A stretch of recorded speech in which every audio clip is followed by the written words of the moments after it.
Bonjour, bienvenue à Question de croire, un podcast qui explore la foi et la spiritualité, une question à la fois. Cette semaine, qu'est-ce que le Vendredi Saint?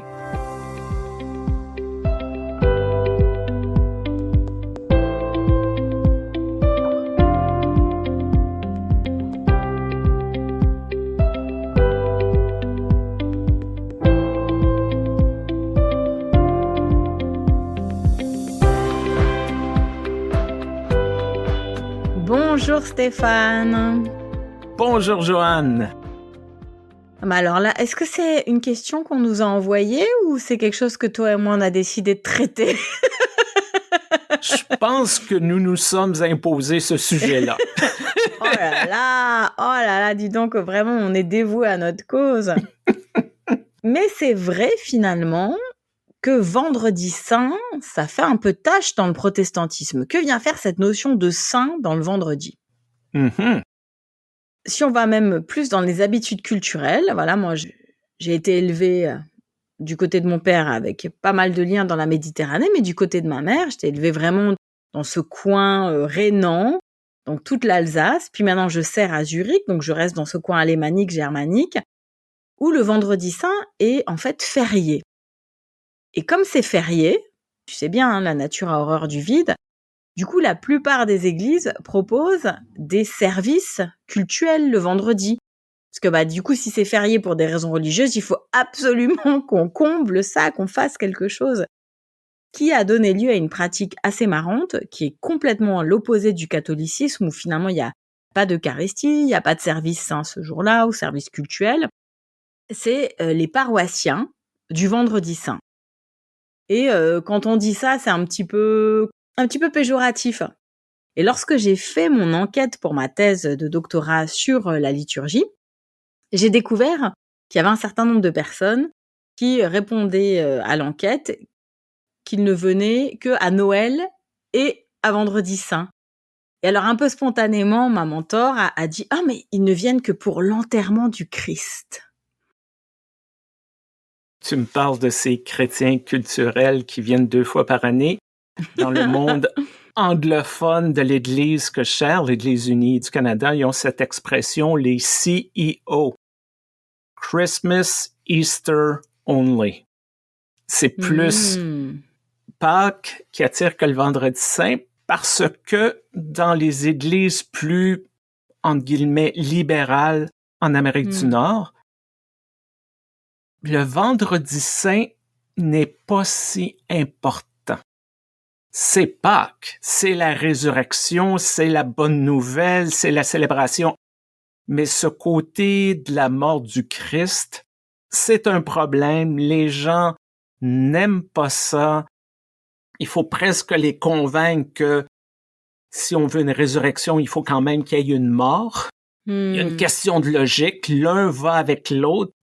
Mais les gens sont très rébarbatifs ou ils vont essayer de conceptualiser. On va parler de, ah oui, c'est comme les travailleurs migrants qui se font crucifier par le capitalisme. Ces travailleuses dans des conditions misérables qui se saignent pour leur famille. Donc, on va essayer de conceptualiser ça. J'ai de la difficulté à comprendre parfois. Alors moi, ce que j'aime bien à propos de la semaine pascale, donc dans la région dans laquelle j'habite et je sers, c'est qu'il y a pas mal de traditions. Et donc du coup, les traditions, une fois de plus, nous aident à nous ancrer aussi, à nous incarner dans quelque chose. Et peut-être à éviter l'écueil de vouloir toujours tout contextualiser de façon contemporaine. Et du coup, finalement, éloigner quelque part les gens de leur itinéraire avec Jésus pour les amener vers d'autres sphères de militance et de justice sociale qui sont absolument indispensables, mais qui parfois nous détournent un peu aussi de cette relation plus personnelle au Christ. Et donc, en fait, le jeudi, on appelle ça le jeudi vert. En fait, on mange des œufs et des épinards. Alors moi, ça m'irait bien parce que je digère super bien les œufs et les épinards. Mais on mange que ça. Alors c'est quand même une journée un peu spéciale, petit-déj, œufs, épinards, déjeuner, œufs, épinards. Et le lendemain, il faut pas manger de viande. Sur le vendredi saint, il faut pas manger de viande chez les luthériens. Et donc, on mange parfois beaucoup de poissons, du poisson en sauce, du poisson délicieux, mais surtout pas de viande, c'est vraiment important.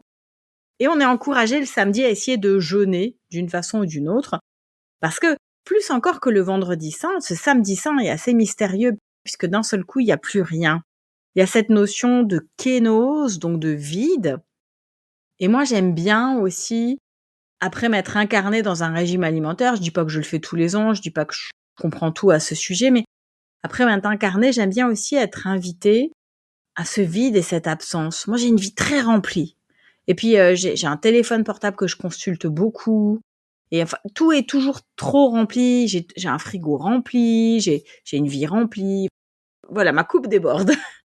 Et ce samedi saint nous invite à un peu au silence, un peu au vide, un peu à l'absence aussi. Et c'est intéressant dans nos vies si remplies, d'avoir un peu d'absence et de silence. Donc moi, j'aime bien, en fait, la façon dont ça nous est proposé par la tradition dans notre région.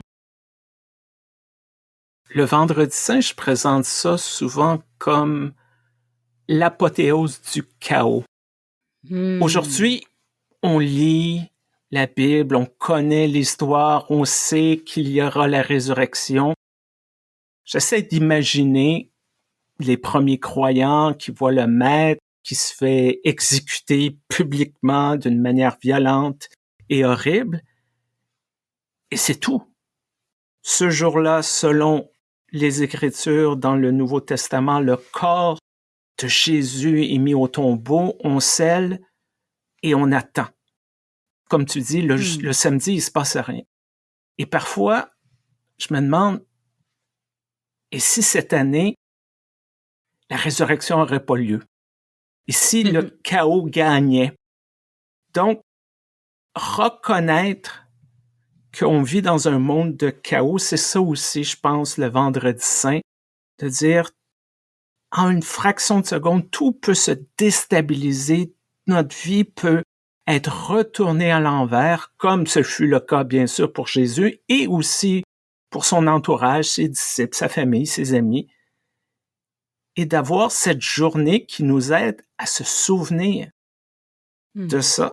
Je pense que c'est intéressant au niveau de la foi, au niveau social, et qu'on peut s'y retrouver là-dedans.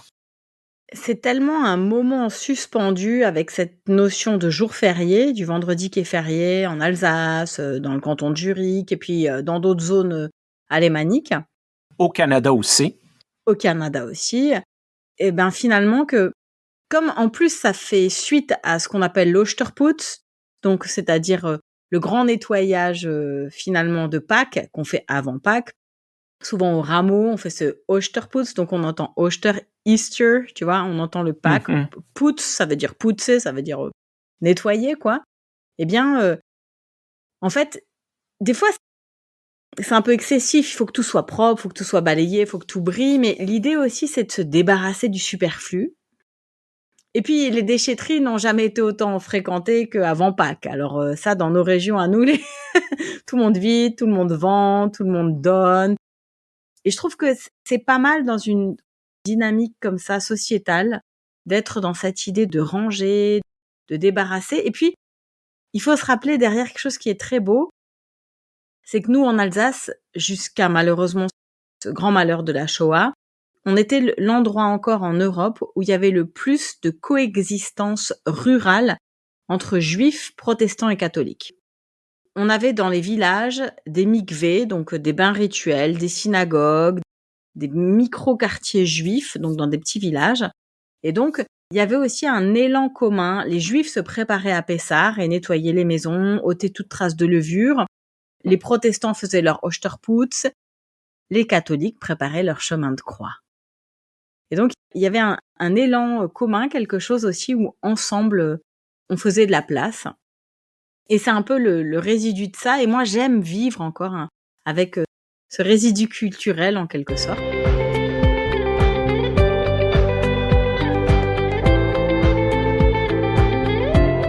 Il y a autre chose dont j'aimerais te parler pour comparer un peu aussi ce qui se vit ici et là-bas. J'ai remarqué que Les collègues, je les admire pas mal. Le vendredi saint, souvent, ce sont des cultes qui sont visuellement beaux.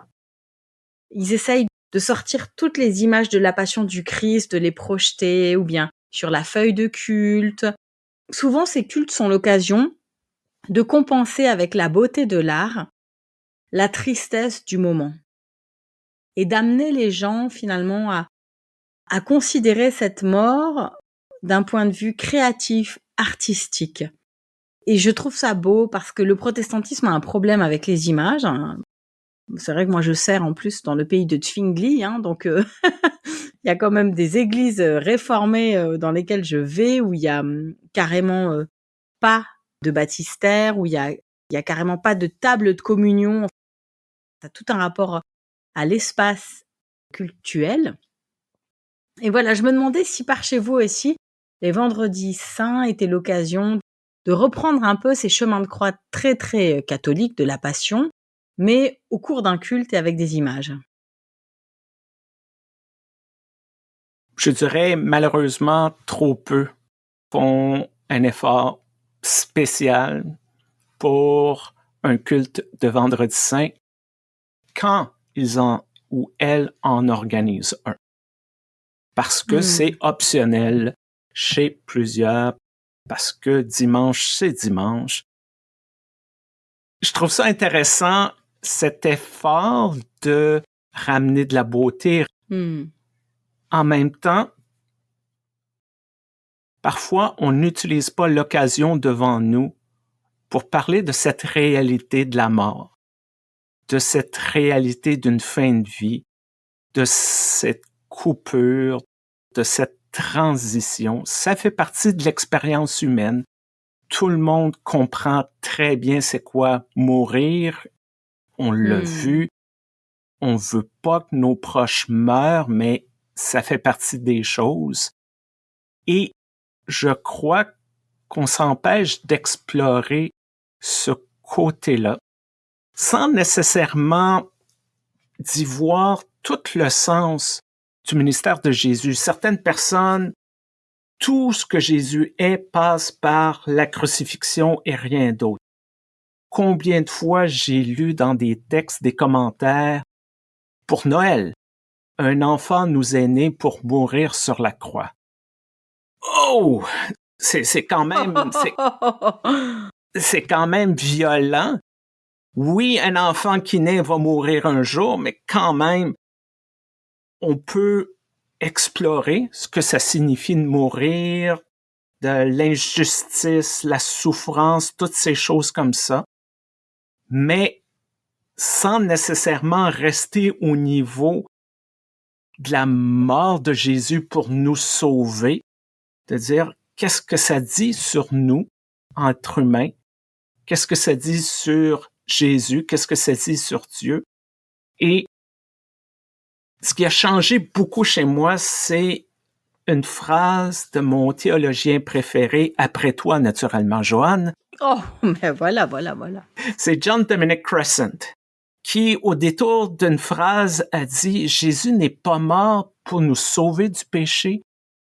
Jésus est mort en raison de notre péché. » Il parlait de cette humanité qui essayait de normaliser les choses, d'écraser les troubles de fait, essayer d'exclure toute forme de contestation, toutes sortes de révolutions. C'est ça l'histoire de Jésus aussi, de sa crucifixion. C'est un bon théologien, là, ton copain, John Dominic Cressant.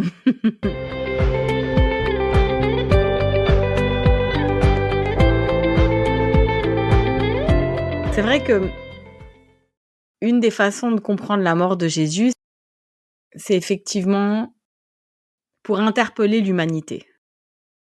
Et c'est vrai que j'aime beaucoup cette notion d'interpellation. Et d'ailleurs, mon interpellation la plus cocasse pour un vendredi saint, c'est lorsque je me suis retrouvée coincée à l'aéroport d'Amsterdam, parce que KLM avait fait du surbooking. Bien sûr. Et donc, voilà que j'étais destinée à passer une journée entière à l'aéroport d'Amsterdam. Comme chacun le sait, KLM donne de l'argent dans ces situations-là, mais parfois on a des choses urgentes à faire. Heureusement que j'étais pas en charge de culte ce jour-là. Et donc, je regarde un peu les activités qui étaient offertes un vendredi saint et il y avait un culte du vendredi saint à la chapelle. Alors j'ai réussi à convaincre un petit peu ma fille de m'accompagner et puis on rentre dans ce lieu de culte. C'est une chapelle où il fallait prendre un coussin et se mettre par terre. Enfin bon, déjà ça commençait, assez rock'n'roll pour moi, mais j'ai pensé: «OK, pas mal, c'est sympa».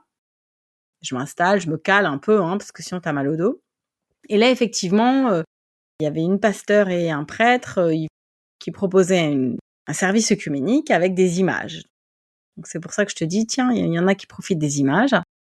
Donc j'essaye de rentrer un peu là-dedans. C'était en anglais, il y avait pas mal de bruit, de mouvement. Tu as toutes les annonces aussi, des avions. J'arrivais pas très bien à me concentrer, mais ça venait progressivement parce qu'il y avait beaucoup de bonne volonté de la part des collègues.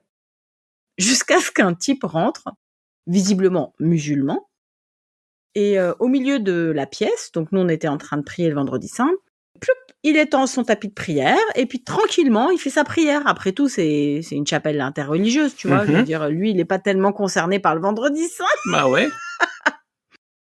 et les collègues sont restés, cool, relax, flex et ils ont continué en fait ce qu'ils étaient en train de faire, qui était important à ce moment-là et quelque part, j'ai trouvé ça formidable parce que j'étais obligée de lâcher prise à plein de niveaux. D'abord, j'avais pas d'avion comme j'espérais. Ensuite, je pouvais pas vraiment prier. Après, il y avait un bruit pas possible. Et paradoxalement, ça m'est resté, tu vois?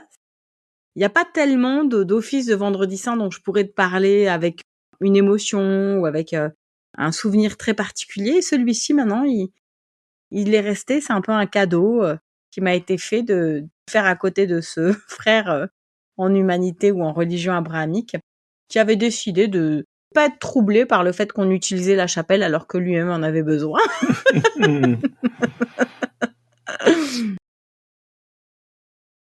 C'est merveilleux, toutes ces histoires lorsqu'on peut parler de cohabitation, Mmh. parce que ça nous renvoie à tous ces moments où il n'y avait pas cohabitation. Ça nous renvoie à ces moments où ce qu'on n'est pas capable de vivre l'un à côté de l'autre. Souvent ça qu'on dit au Canada, Vendredi saint est férié, Pâques est férié, Noël est férié. C'est juste les fêtes chrétiennes qui sont fériées. Mmh. Peut-être en 1833, ça avait du sens, mais aujourd'hui, on vit, nous, dans une société plus diversifiée. C'est la même chose en Europe, c'est la même chose un peu partout. Et ça nous rappelle, ce jour-là est spécial pour nous, n'est pas nécessairement spécial pour les autres, ou peut-être pour nos frères et sœurs musulmans, c'est un vendredi, le fait que c'est férié, peut-être que ça amène plus de gens à la mosquée. Merveilleux.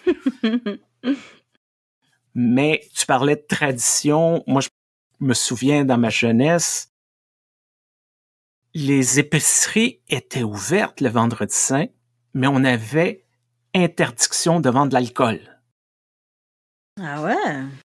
Toutes ces petites choses-là, ne pas manger de viande, mais manger du poisson, qui était très rarement du bon poisson, ça crée des traumatismes, je pense, chez des gens.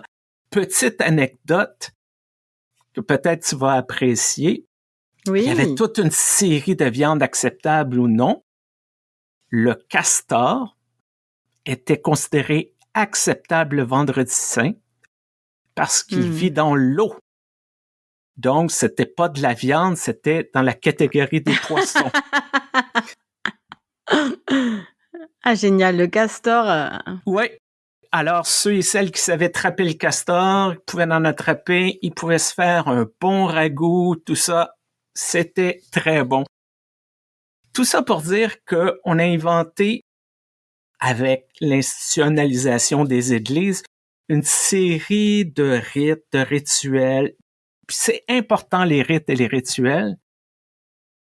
Ce n'est pas nécessairement dans la privation ultime qu'on va trouver un sens nécessairement. Ça peut être aussi dans d'autres pratiques du vendredi saint. Il y a plein de trucs qu'on peut faire pour vivre ce moment-là, d'y donner d'un sens. Ça peut être un office religieux, ça peut être un temps de méditation, ça peut être une lecture spéciale, une invitation à faire quelque chose. C'est vrai que si on revient factuellement à ce qui s'est passé le vendredi saint, c'est terrible, c'est l'histoire d'une crucifixion. Et en plus, c'est une mort qui est quand même, douloureuse. Et dans le film avec, Mel Gibson, à chaque fois qu'on le regarde, on souffre avec. On se dit: «Mais c'est incroyable que ce soit lui mon sauveur».